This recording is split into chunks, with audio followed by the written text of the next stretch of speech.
Welcome everybody to Tuesday's edition of Making Hay with JRA, where we come live to you every Tuesday and Thursday at 12 noon Eastern from the JRA office, the JRA studio in Apex, North Carolina, just outside of Raleigh. I am Lee Godbold with the Junk Removal Authority. You can check us out online at junkra.com. Appreciate everybody watching. Please, if you're watching us on YouTube, hit subscribe, and those of you viewing us on Facebook, please feel free to leave any comments on both either Facebook or YouTube. If you're not on Facebook, like us on our Facebook page as well. We've got some content we put out from time to time that's pretty valuable to everybody. So we've been, I've been producing these videos for about a year and 3 months or so, and in the past it's been very similar to what other YouTube experts, and sometimes you might put quotation marks on their experts, have. Where they talk about their maybe their past experience, their advice. They're kind of always giving you advice on kind of how things are working.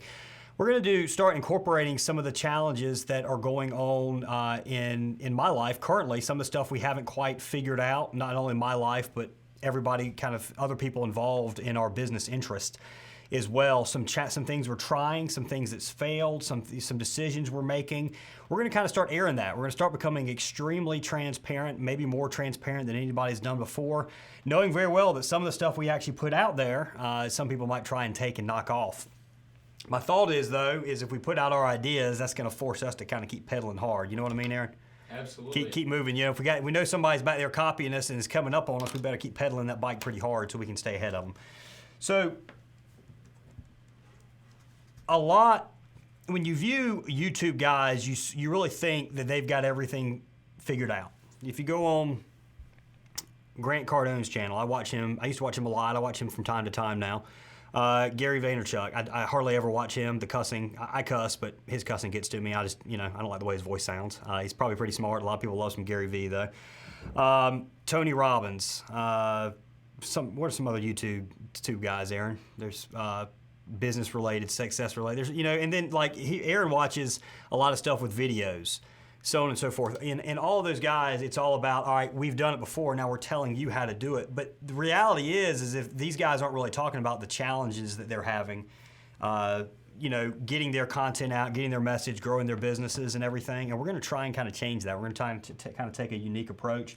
As far as the challenges, there's an old saying, mo money, mo problems. And I change the problems into challenges. The more money you have, the more challenges you have. What happens though is you just get used to them. So when you're brand new in business, you get some challenges that happen. And it's just like somebody's just punching you in the stomach repeatedly. If in the junk removal business, if your truck breaks down, that's a common. Today, I had some jackrabbit today with junk doctors. I mean, I hate he got hurt, but he got hurt.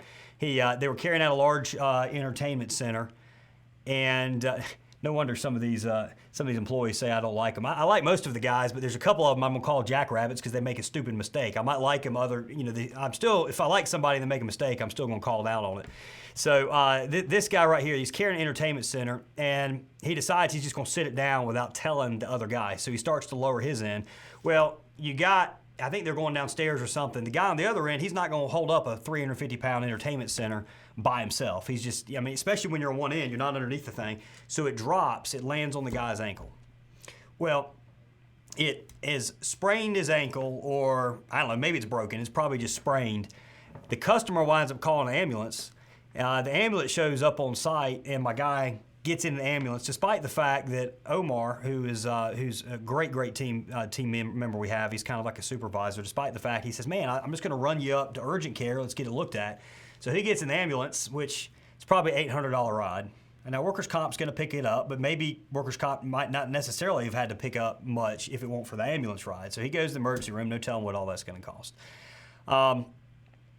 That's a challenge that we have now, and if that happened early on in business, I'd have been worried about it. I've been all up in it, trying to figure out what's going on. I'm like, man, what the hell is this going to do our workers' comp rates? How am I going to get this shift covered? There have been all kinds of issues that would occur. Today I walk in the office. I didn't get in. I worked till about 10 o'clock, 10:30 last night. So I didn't get in today until about 9:30 in the morning. Zach tells me what's going on, and I just kind of laugh. I said, I can't believe he took an ambulance ride for a sprained ankle. I've got Kayla and Sam and all that work here, Kirsten, work at the office. You know, three of the women we've got in our office, Melissa, four of the women we have in our office, plus all the other guys working here. Had somebody been walking and sprained their ankle in an office type environment, I seriously doubt any of those would have taken an ambulance ride. Most of them probably would have hopped in their car and drove themselves across the street to the urgent care. So where I'm going with is you're going to have some people that just ain't tough enough to do this job. That's a problem early on, or that's a problem, period, but you look at it kind of later on as more of a challenge or a minor inconvenience. Early on in business, that would have been a significant issue. You just got to work through those early problems. You're going to get used to having them. You're going to get used to making good decisions. You're going to get systems in place to help prevent them, and that's going to help you move forward. We've got stuff going on now in my life. I got a lot of businesses. We got JRA. We got junk doctors. I'm going to talk about. I got an air filter business. I'm a minority partner in a subscription business on it. Me and my wife are opening up an athletic facility. So I got no experience at all on that stuff. There's going to be challenges that come my way. I just got to push through those challenges, and we push through those challenges, then we're going to learn, and then at that point, those businesses are just going to grow. What happens, I had the Workey CEO in here yesterday, Adi Azaria, and what Adi said was, I think one of the questions was it was something along the lines of, why do you think businesses fail? And it's because the business owner gives up. And what he means by gives up is he stops completely. That does not mean there are not situations that you need to stop doing what you're working on. There's plenty of successful businesses out there that started, they had an idea in mind, they went through 6 months of operation, they spent a bunch of time, a bunch of money trying to make that idea work, they determined it wasn't work, and all of a sudden they shift and their business is something completely different. IBM, International Business Machines, one of the Fortune 500 company, IBM was started as it was like a scale of some sort for weighing meat. If you look, that's one of the first products IBM had was that, and then over the course of the years as things changed and challenges changed, they kind of abandoned their core business. They quit what they were doing to work on something else. But what several startups fail with is if their initial idea doesn't go through, they quit trying to make something work, and they abandon it. They don't make it through those challenges, and they ultimately fail. When you're starting just a simple business like a junk removal business, or if you're an electrician and you're going into business to be an electrician, you're going to face those challenges. But what you have to remember is look at the hundreds of successful businesses throughout the country.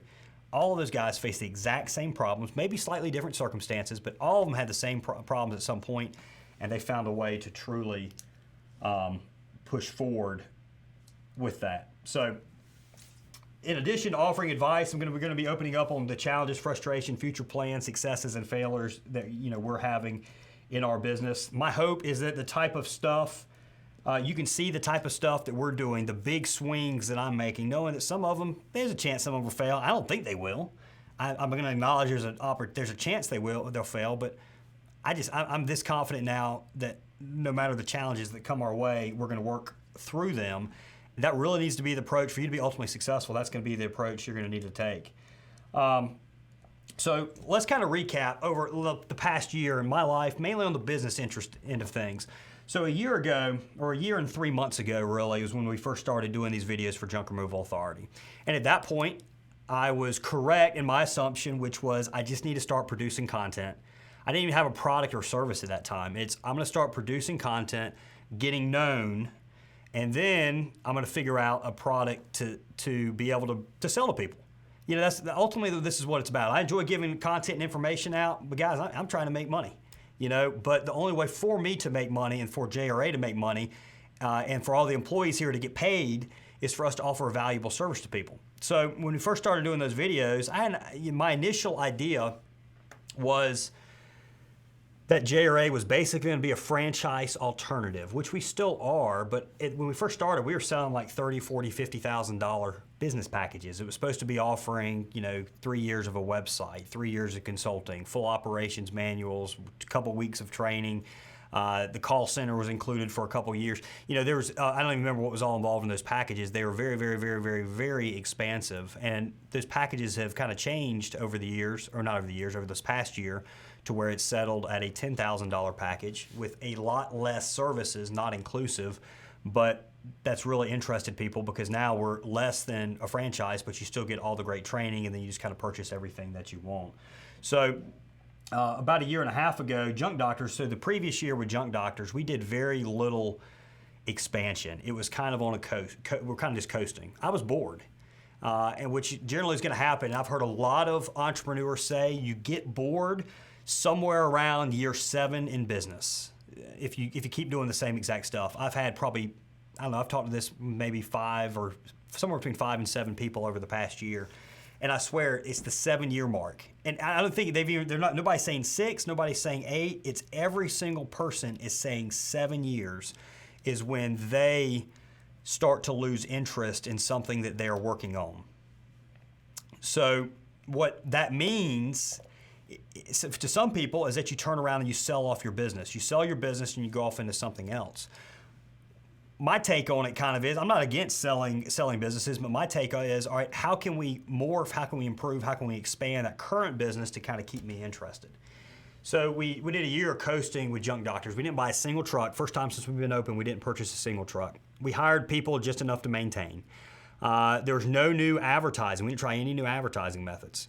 There was some deferred maintenance. You know, we're trying just to maximize profits, just see how much that, you know, the company could truly make. And our top line grew some, but not at the rate it had in years past. So my assumption was, okay, we've reached the peak in this market. You know, this Raleigh, Charlotte, Greensboro market, we've hit our peak. You know, this 2.5 million or 2.2 million or something like that is all that. This is 2.3. You know, somewhere in there is all that it's capable of doing. What happened is when we got in JRA, and JRA, I view JRA as a separate business from Junk Doctors. So we got into JRA, and all of a sudden, the entrepreneurial juices are flowing. I got my interest going. You know, I'm enjoying the hell, not making any money, losing money, but I'm enjoying the hell out of what I'm doing. And what occurred though is I began to understand that in order for JRA to do well, Junk Doctors has to keep growing, has to keep doing well, because people have to see how well that company is doing. When they come in town for a business package, they got to see how well that company is doing. We've had 7 8 people that have brought these business packages and come into town. And I think everybody learned everything. Everybody enjoyed being here. Everybody saw a successful company. But in my mind, there was actually, this is where I become very transparent. There's actually I don't know if embarrassment's the right word, but there was a little bit of dissatisfaction with me because we've got some older vehicles. I want newer vehicles. So we've been ordering vehicles, but they haven't been getting to us quick enough. So some of our guys probably need to be trained a bit better in sales. I know my shit inside and out when it comes to sales. I can go on a junk removal job and I can get probably 50, 75 bucks, maybe $100 more on an average job than anybody else. And I'm gonna charge the customer $100 more. We're gonna leave the site. The customer's gonna be happy happier than they paid when they paid $100 less. We've got to convey to our team members how teach them to sell, teach them how it's important, and we have to make it personally important to them by somehow or another tying in the amount they make with the average job. Without, the key is you don't want these jobs being really, really overquoted, because that does, some problems will come from that as well. So that 1 year we coasted, I lost interest. Then I realized, I got into JRA and I realized, okay, a lot of my success at JRA is gonna be Junk Doctors has to be super successful, especially the fact when JRA has got about a $4,000 a month cash drain. We got a lot of people that work here. We don't have the revenue to support those people, so it's having to be supplemented between myself and my partner. Mainly the cash he's providing some services free of charge, and then I'm having to provide some cash in as well. So all that's got to get supplemented. You know, from me, well, that means Junk Doctors got to make more money. If I'm going to be paying $4,000 a month out into JRA, Junk Doctors has got to be making more money.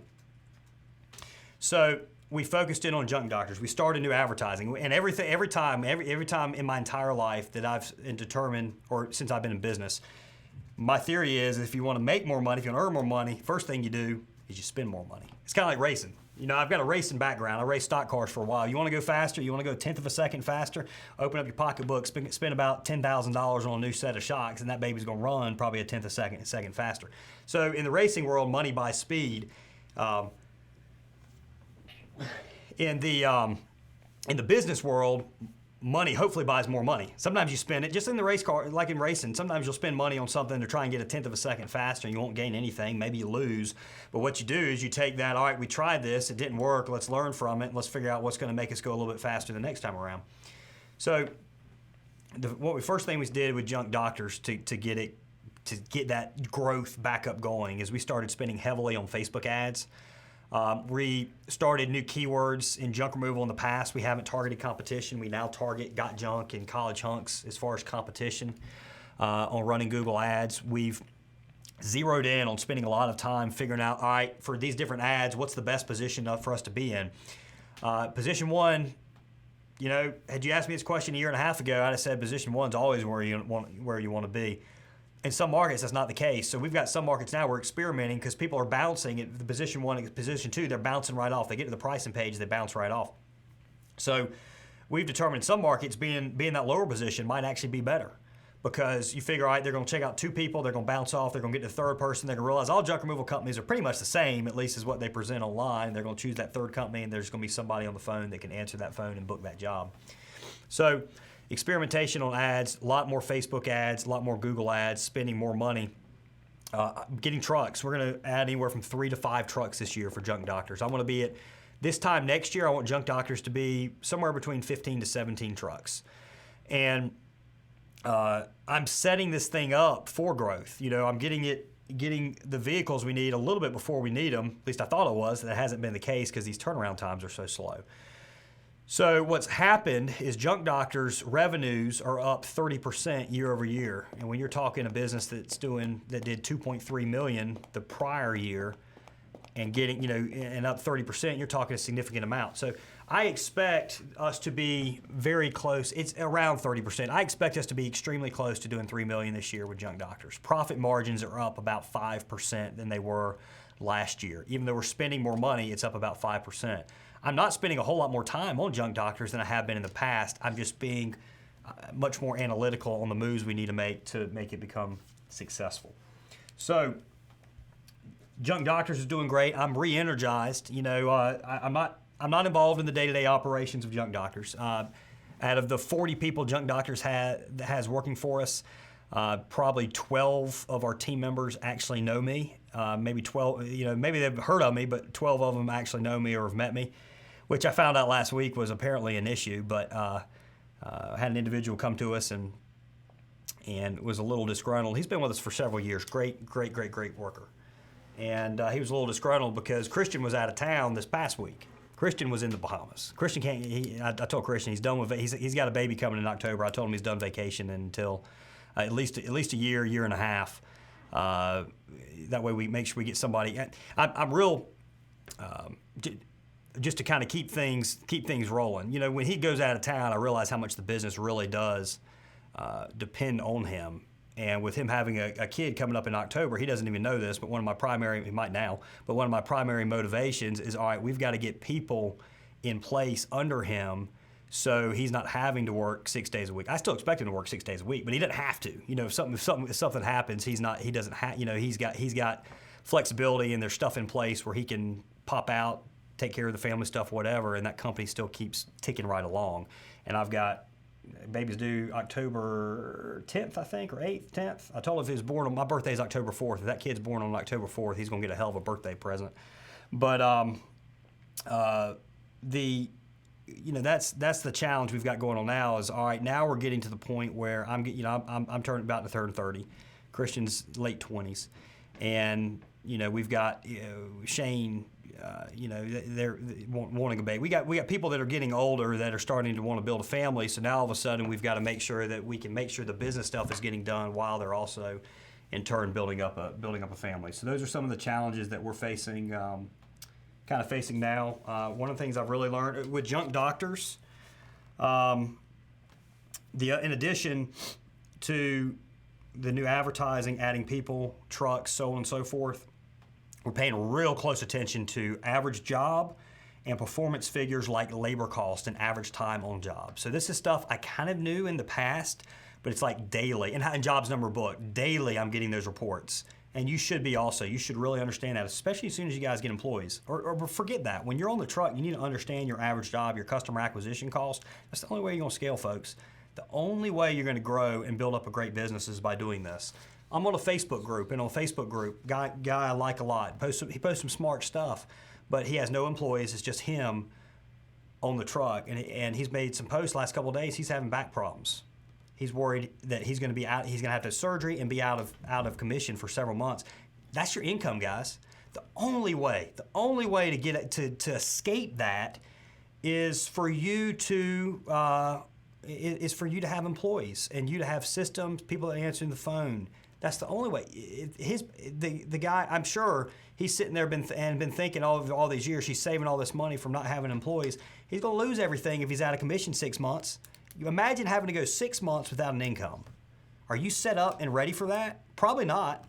I'd hate to go 6 months without income. I'd figure, I've got stuff in place that prevents that now because my companies are, even if I walked outside and got hit by a bus crossing the street to go over to Chick-fil-A, as long as it doesn't kill me, my ass is going to be all right in 6 months once I get healed back up, and I'm going to still have been earning money. My growth might have subsided, but at least I was still earning income. This guy right here, he's got a tough situation going. He's having to go out and work and lift heavy stuff when he's got a bad back just because his business and his livelihood and his family depends on it. You don't want to be in that way. You don't want to be you don't want that to be you. And he don't want that. Probably, he is at this point probably realizing he's got to get something else straight, or that's going to be him. That's a challenge. That's a problem I've been talking about. He's got to address it. So do you. So watch those figures, those money numbers. We're trying to open up on Sundays. So here's what we got to do to open up on Sundays. We're going to be building ourselves a new building. So we're going to get us a building, probably about 10,000. I might do 10,000 square foot facility. We're going to put in a little break room. This is just for junk doctors. Put in a break room, put in a small office. And I think what we're also going to do is we're looking to get into dumpsters. So those of y'all been watching me a while, they're probably saying, oh, dumpsters, what are you talking about, Godbold, going into dumpsters? So dumpsters, I'm fine. If you guys have listened to my stuff long enough, you realize I'm not against dumpsters. I'm not against other business ventures, but I am, you got to really respect where you're going to focus your time. And I'm also, what I'm against is once you've got a successful business built up, don't go into something new until you can really go into it, till you can go into it big.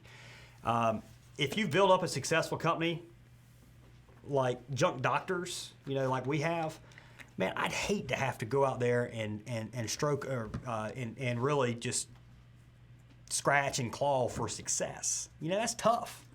A lot of you guys watching this show, you're going through it right now. I've been through it, but if you look back, you're like, it's awesome to be able to brag to people that you're self-made, you didn't have any money starting out, and you became successful. I would not want to have to do it again. Now, if shit absolutely hit the fan and I had to, I would do it, but I don't want to. So what I want to do is when we go into dumpsters, I want us to be able to go in. I want to be able to go out and buy 50 dumpsters. I was talking, I'm going to try and get him on the show. I was talking with a customer of ours, soon-to-be customer of ours, who's in the dumpster business. He's got hundreds of dumpsters, very successful. And I talked to him. I said, I want to buy a dumpster company.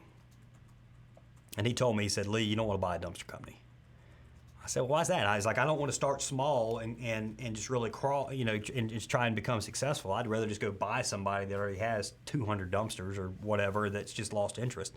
He said, if anybody's selling, for the most part, anybody's selling a dumpster business that has 200 dumpsters and has lost interest, you're just going to be buying their problems. And that resonated with me because I remember that year I coasted with Junk Doctors, we got a little behind.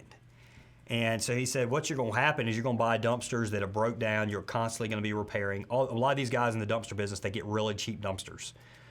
And the trucks you get, it's going to be older equipment. You're going to constantly be repairing. He said, all you're doing is buying somebody else's problems. You go into the dumpster business, get you dumpsters, make sure they're available, and you can get them to somebody the same day. Make sure you answer the phone all times of the day. maybe try and find a location that's got some road frontage where people see you, and obviously have the web presence. You know, the web stuff. He's telling me this. He said, you know how to have a great web presence. You do that, you'll be successful in dumpsters. So dumpsters are so in demand right now. You'll be successful in it if you can make those things happen.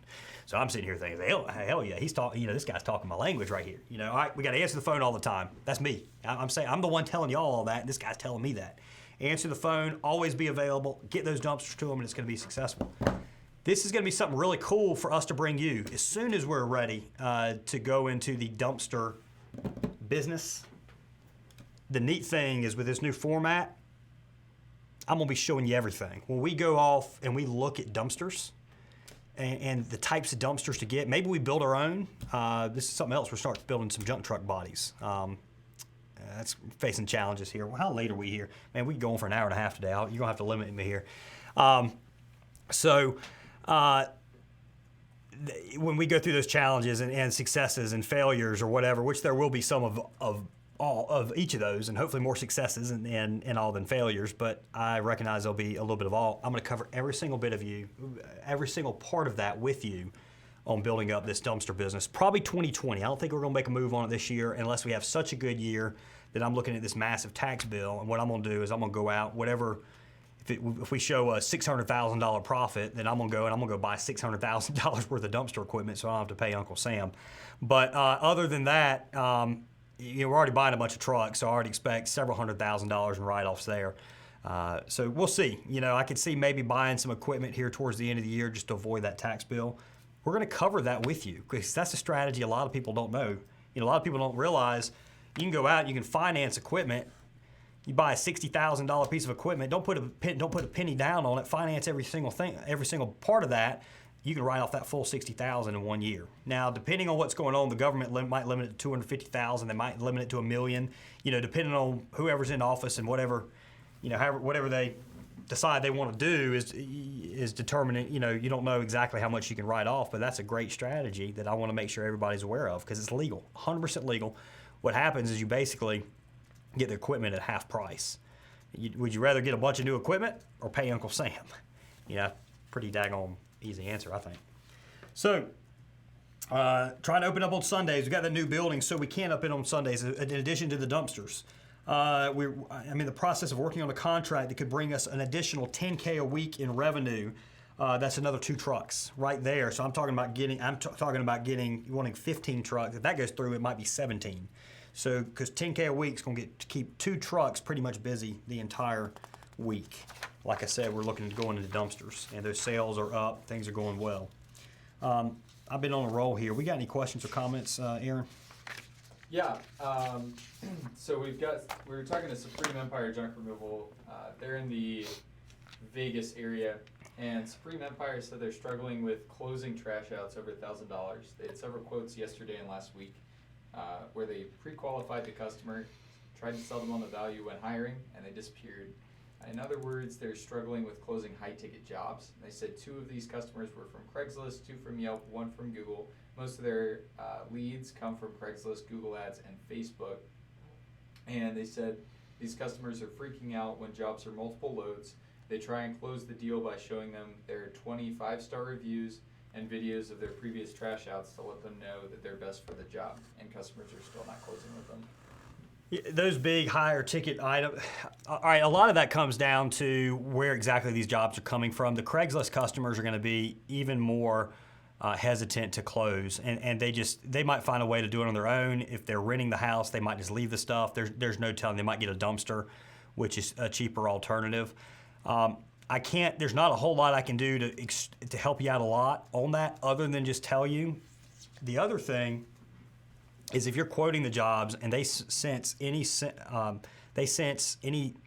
amount of uncertainty on your part and hesitancy on your part, something like you don't think, if you think the customer's not going to do it when you tell them the price, the likelihood of them not doing it's a lot higher. So you've got to teach yourself just to walk right up to that individual and say, this is what it's going to be, and we're ready to get going, sign right here. And your percentages will go up some just by doing that. The other thing is, we found on generally Google customers are better than Craigslist, a little bit better than Yelp. Yelp's better than Craigslist. Google's a little bit better than Yelp. so on and so forth. And Home Advisor somewhere, Home Advisor's not bad. So the larger jobs, we successfully get those about as often as the other ones, of the smaller ones. The only other thing I might add is, are you doing this? What we try and tell people is we come out, we give a quote, and we're going to do the job right then and there. We don't want to have other jobs come to bid. So one thing you might want to talk to them about is, after you give the price, if they hesitate or something, say, hey, listen, we're already out here. We're ready to do this job. We'll knock $150 off the cost right now if you want us to go ahead and proceed. And you can tell them, say, hey, we know what our competition charges. We're estimating this thing to be 10 loads. That's $5,400. Our competition, the college hunks, the got junks, are right in line with this, or a little bit more expensive. We're going to knock off, $5,400 job. Maybe you knock off $400 or $500. We're going to knock off $400 or $500 if we can start this right now. And with that discount, there's almost no chance anybody else is going to beat us. We're here. We're ready to go. This is going to get you taken care of. You don't have to take the time to meet these individuals anymore. Let's go ahead and do this thing, and let's get it done. That helps too. But a lot of it comes down to what kind of customers you're reaching. Any other questions? Yeah, we got one from Juan in California. And said, California regulation is making me liquidate my entire fleet. 3 dump trucks, 1 box truck. Shopping for new trucks. Any suggestions? I'm approved $100,000. And what is the GVWR on your trucks? So we use the 19,500. Well, the ones we buy now are 19,500s, Isuzu NRRs. I've never owned an NQR, which is a 17.5 GVWR, but I do have from a pretty good source that he's been running NQRs, and he loves them. They're a little bit less expensive, both on the initial purchase price as well as when you go to put tags and registration on and pay for your weight at the state. So love NRRs, love NQRs. Those are the trucks I'm going to recommend. That's all we run. They're good trucks, and go new. With this newer format, I want to talk about mistakes that we're making currently in the past, challenges. Man, our old equipment is a challenge. So the new stuff is so nice. Once you go new, it's a huge relief. Once you go new, go out there, get you 2 new trucks. Pay that monthly bill. You're not going to have to worry about the maintenance. You're just going to have to worry about how do you get more customers to keep those trucks busy. All right, and guys, again, this is you can always check us out at JRA.com. If you guys are interested in Google Ads management or a call center, just give us a call. We're happy to talk to you about it. Okay, so our JRA leap of faith for Junk Removal Authority, it started about a year ago. We moved into this office. This office is, I think it's 1,800 square feet or something like that. Not a huge space, but it's a great area. It's like 2 minutes from my house, which I love. It's $2,500 a month. When we invested in this office, I think we didn't have a single customer. We might have had Ivan with Junk Guys in Sacramento. He was our very first customer. But I can't remember if we were in this office or not when we had him. I think, he was already a customer. So we had 1 customer when we moved into this office. And we had seen traction, we'd seen interest, and this was kind of our leap of faith. Go ahead and get in over here, and maybe, we'd sold a couple business packages. Altitude Hauling and Junk Smiths were sold. So we sold those 2 packages, then we realized, all right, we got these guys coming in town that are expecting a professional operation. We got to find us an office. So before Sean and Brandon got in town, we found this thing. We had moved in, I think, a day. Was Sean first? Sean was first, right? I think so. Yeah. Sean with Junk Smiths was first into here. And we'd been in this thing maybe 2 days. And, it was good. We had our professional operation. And then, he learned a bunch. He's doing very well now. Just purchased his 2nd vehicle. Part of what we did there was we put the information and the content out, and once we'd seen a little bit, at least a little bit of proven results, then we made that leap of faith, which was renting this place, which was Aaron came on full time, Shane came on full time, and then over time we hired Kayla, we hired Sam, we got Melissa, Zach. So we hired these individuals to help support these services, and that was a little bit of a leap of faith. That's been a year ago. Now we're looking for a larger spot. I think we thought we were going to move into one, but that deal's kind of fallen through in a bit. And, with that $4K a month, it might not be $4K this month. It was $4K last month. It might be $2K this month. That $2K a month that I'm currently paying into it, since JRA loses money, we're going to figure out a way to make this office work. The space isn't too bad. The 1 bathroom, we're going to probably have to start having just assigned times for restrooms in here. But that's kind of where we were a year ago. Now we work with we're pushing 50 companies, somewhere between 40 and 50 companies. We provide some sort of service for on a consistent basis, and then we've sold I believe we've sold another business package yesterday. So, I mean, things are ticking along, but it's different. When we first started, I mentioned we thought we were mainly going to be business packages. This is one of those pivots I'm talking about, guys, and it could be you get in any business out there. Some of you guys, I know guys that got them moving that are trying to pivot to junk removal because they realize how much more profitable junk removal can be than moving. So, it's the same sort of deal. Any business you get into, don't be dead set on just one direction. Do a little experiments, figure out what works. So, we still move these business packages, but we've become much more of a marketing company, and we've tried stuff with JRA that didn't work out all that well. We tried the paper job program, and it just wasn't as successful as we wanted, so we shelved it. We do have ideas on putting out some landing pages throughout the country and seeing if those things rank and bringing that back organically. So that is a strategy we're working on. We got to get on that now that we've announced it. So, we've learned what worked, and that's what you're going to do in your business, guys. You're going to figure out what doesn't work. You're going to figure out what works, and you just keep going. And time is the biggest thing. So what CEO of Workies, Ideas Area, said yesterday, like I said, he talked about people quit. People quit too soon, and oftentimes people quit right before they're about to make it big. Because I've been doing this long enough, and things are at its worst right before they get better. And obviously, and that's a common saying, but it's true. Things are at their worst right before they get better. And what I've generally found is you start out with a little bit of momentum, it curves off, it goes down, and then it's going to go down some, and then you're going to start just kind of, where am I at here? Start just kind of working your way up the ladder there. So if you guys are facing challenges right now, you're thinking about quitting, maybe you need to, maybe there's a possibility after think about this really hard, that in your particular market, the service you're offering just isn't really in demand. I mean, if you show well and you're just not getting hired, maybe you're not in a great demand for that service. But that doesn't mean you go out of business. That means you identify a service that you can provide that is in demand in your particular area, and that you choose that service to go into it. When you guys tell somebody what you do, some of you probably say, I'm a junk removal guy, or I'm a plumber. If you ask a guy that owns a plumbing business what he does, he says, I'm a plumber. And very respected industry. Those guys are extremely smart. You make damn good money just being a plumber working for somebody else. I know a plumber making $100,000 a year or better. So, everybody wants to go off and do all the tech stuff now. The trades, there's a lot of money in the trades now because there's less people doing it. So less education, more money. Nothing against being a plumber. My point is a guy that owns a plumbing business is going to say he's a plumber, but he should answer that question. He's a business owner, an entrepreneur, or whatever, because there's a chance in his particular market. I don't know, plumbing might be a bad example because I think everybody needs plumbing help. But if you own a moving business in an area where nobody moves to, moves around, moves out of, then owning a moving business in that area probably isn't your best route. But the nice thing is if nobody's moving, their damn houses are getting old. They're not moving into new houses. That means their new houses are going to need handyman services. They're going to need electrical repairs. They're going to need that plumbing. That business owner that owns a plumbing business is going to be very, very busy. So,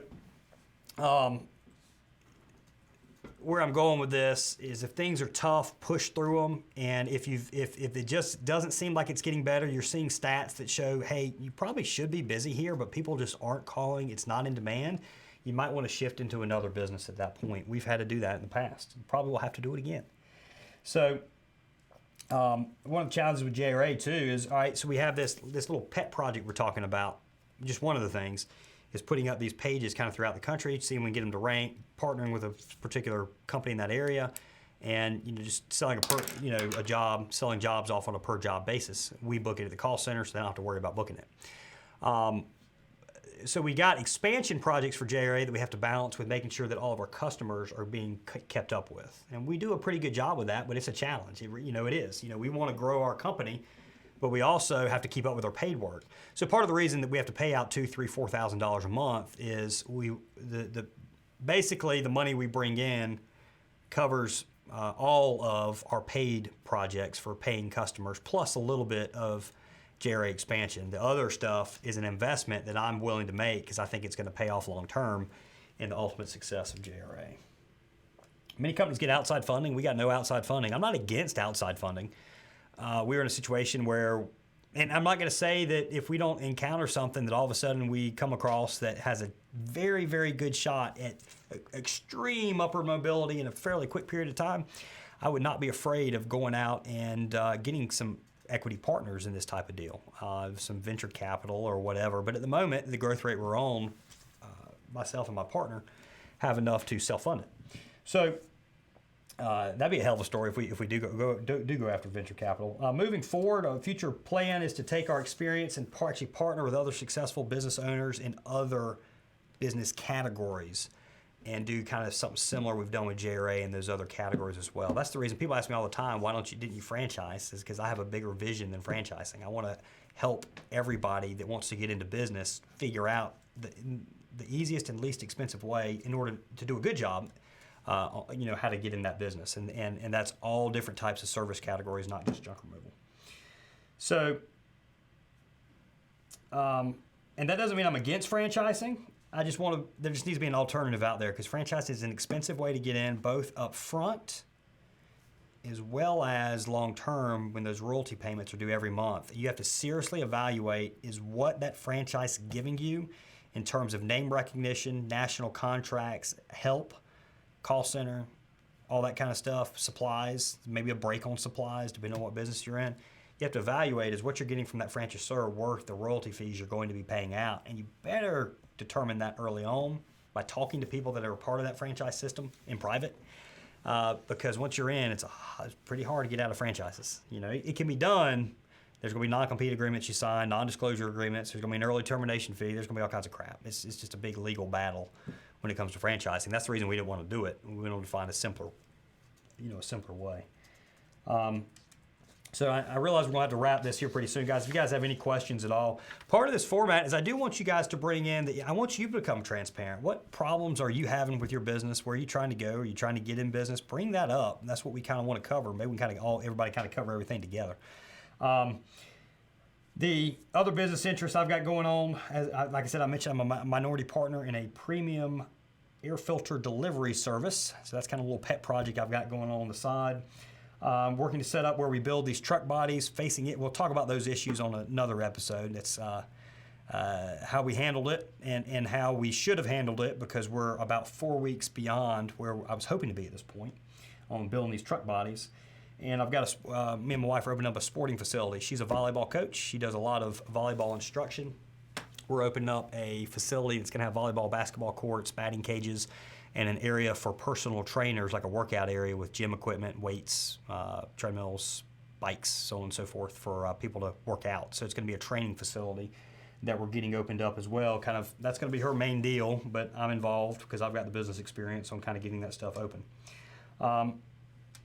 This is one of the biggest things. Everything I've got going on, all those different businesses that are going on right now, I'm not going to go out there and say the money's necessarily there. The income's there to get some of that money, but I just commit, man. You know, we got that sporting facility we're going to open up. It's actually not as expensive as some people might go on a sporting facility. So we're going to prove out this concept. If the concept works out, then we'll build a nice-ass building that's larger, higher ceilings, air conditioning. This doesn't have air conditioning. But when we're done, we'll have $35,000, $40,000 in this thing. She initially thought it was going to be 20. I just went ahead and doubled it, and I'm going to be right on it. So, that money isn't, with all the projects we've got going on, these truck bodies, we're going to stock 15 truck bodies right from the start. That money, that's $150,000, $200,000 worth of truck bodies. So, depending on what our costs, probably $200,000 worth of truck bodies that we're going to order a PO for and stock. So that money isn't necessarily there. I'm just confident I'm going to figure out a way to find it, get it, whatever. And you'll really need to learn that in business. It took me a long time to learn that. I wanted to wait until I had the money before I spent it. But the problem is you're actually putting the carriage in front of the horse. You actually have to spend the money generally before you make it. And that's kind of a tough little thing to learn right there. And if you guys can learn how to do that, then you're going to be a lot better off. Got questions? Yeah, we got one from Blake on Facebook. Thoughts on having your own transfer station? Yeah, man. I hadn't put a whole bunch of serious thought to it. Christian, I have put thought to it, but not gone and done a whole bunch of research. But Christian's, what's his relation? Christian's wife's uncle owns a bunch of transfer stations around here. So I think we might try and work out a deal with him to start with. So far, we've been unsuccessful with that. But yeah, I'd love to open. I think at some point I'd love to open up a transfer station somewhere. Transfer station and landfills make crap tons of money. There's a lot of regulation to get the license to do it, depending on the state you're in. North Carolina, it's actually easier than some states, but it's still hard. Construction debris, obviously it's got to be C&D. You're very seldom as a individual going to get an MSW permit or get a permit for an MSW transfer station or landfill. Great, I mean, landfill around here, earning. I can't even remember. I don't even remember what it was, but I mean, $40,000, $50,000 a day is pretty common, and a lot of that's profit once you get it opened up. I know of somebody that got an offer that turned down an offer for a bunch of transfer stations for $20 million. I think it was $25 million. He turned it down because he thought it was going to be worth $50 here in a few years. A lot of great money in transfer stations and landfills. It's kind of the Rockefeller approach in a way. J.D. Rockefeller, he founded Standard Oil Company. And if you adjust for inflation, Rockefeller is the richest person of all time. We're somewhere around $300 billion if you adjust to 2019 dollars. Jeff Bezos, what's he worth? Well, he was worth 120. I guess he's worth 60 now because he got divorced. Bezos, I don't know, maybe eventually Bezos passes him. Of course, I'd rather be worth 100 billion now than 300 billion back then. You didn't have air conditioning back then. So I don't know what would you have spent $300 billion on back then? Lots of boats. Yeah, boats. Yeah. Boats that burn oil that ultimately helps them out. So anyway, where I'm going with this is everybody, when the oil rush hit, there was an area in Pennsylvania, I believe they call it Oil Creek. And I'm Titusville, Pennsylvania. And Titusville was the initial oil boom in North America was not in Alaska. It wasn't in California. It was the gold rush. It wasn't out west. It wasn't Texas. It was Pennsylvania. And that's, if you ever heard of the saying Pennsylvania crude, that's where it came from. So in this particular area, everybody was flocking to Titusville. Towns went up, much like the gold rush in California and Alaska in years to come, or in different eras. These towns popped up, and everybody got an oil drill rig after Edwin Drake invented the oil drill rig. They started setting up these rigs, and they would pump this oil in Titusville, and this oil would just be pouring out. No EPA back then, so the oil would literally, it would just be running down. There'd be the rivers were just full of oil. You'd walk in the area, you'd have to be in boots because everything would get covered in oil. Everybody was flocking on actually producing the oil, but Rockefeller set back, and he said, all right, you got all these guys going out and producing this, but in order for the oil to actually be usable and be turned into kerosene, which back then, this is before vehicles, so kerosene, heating oil, was what everybody wanted. So before it became heating oil, it had to get refined. So what I'm going to do is I'm going to open up a refinery, and everybody that's producing oil is going to bring it to me. And he, at one point, controlled, I think, 95% of America's oil refineries, became the richest man in the world. Very, very, very, very ruthless in business. Extremely religious guy, too, but in business, extremely ruthless. And eventually, he's also one of the biggest what's the word? What's the word, Aaron? You don't donate a bunch of money. Altruistic. There's a particular word. Philanthropy. One of the philanthropists. Am I saying that right? Philanthropy. Okay. Anyway, he's one of the biggest philanthropists. I'm not going to try and say the P word, not that P word, the philanthropist P word, as far as donating stuff. Anyway, where I was going is he made all of his money because he became the person everybody else had to bring the stuff to, the transfer station, the landfills that way. All you guys, all of us that are going out and getting the junk, we're drilling for the oil. We're all taking it at the same place. And that guy right there, man, he's just getting fat and happy just off of your hard work. All he's doing is open up a place that shit gets dumped in, and he's got some people that push the stuff around if it's landfill and bury it, or push it into containers and probably take it off to his landfill later on. Transfer stations, I think, make the most money if you also own the landfill the stuff goes to. Otherwise, I think it really cuts down. So what Christian's wife's uncle has done is he owns a landfill. He's got, I don't know, it's 4 transfer stations, about to open a 5. And all 5 of those transfer stations bring stuff to his landfill, which is way on out, or for a good ways out. The land was super cheap. He's probably owned it for 30 years. Makes a crap ton of money because he is Rockefeller, and he's not the guys going out there, you know, individually drilling for the oil, hoping they hit a spigot. We got any other questions at all, Aaron? So, and then, you know, all this is setting up for, if it's transfer station, landfill, you know, I can see going in that field, eventually want to buy up massive amounts of real estate, multifamily stuff most likely. You guys are going to ride along on that journey. So we're going to start incorporating in this format. I'm going to be giving advice, you know, giving advice sometimes when people don't even want it. But, you know, I'm going to offer advice. And, but I'm also going to be covering the stuff that's going on because I think learning from what I'm doing, and there's a good chance that I'm a little bit ahead of you guys. Learning from somebody that's a little bit ahead of you is going to help you try and catch up. My job is now, see, this is a little selfish on my part. I'm not going to get in the deal if there's not something I can win in too. The main, what's going to happen is, I know you got these guys trying to catch up to me, so we got to run faster. And that's what we're going to attempt to do. Hope you guys enjoy the ride, because it is a ride, and I hope you are able to learn something. We're going to do this Tuesday and Thursday at 12 noon Eastern. I'm going to attempt to try and make the time to start doing some more, take this video and look at myself. You know, take the cell phone and look at myself, do some selfie videos. Seems like y'all like my selfie videos, the ones we put less effort in. I don't know why we spend all the money on the studio, Aaron. I get more. What do I need you for, man? We get better results off these videos and all. So anyway, we're going to try and put some more out there. Hope everybody enjoys the value. As always, Tuesday and Thursday at 12 noon. I am Lee Godbold with the Junk Removal Authority.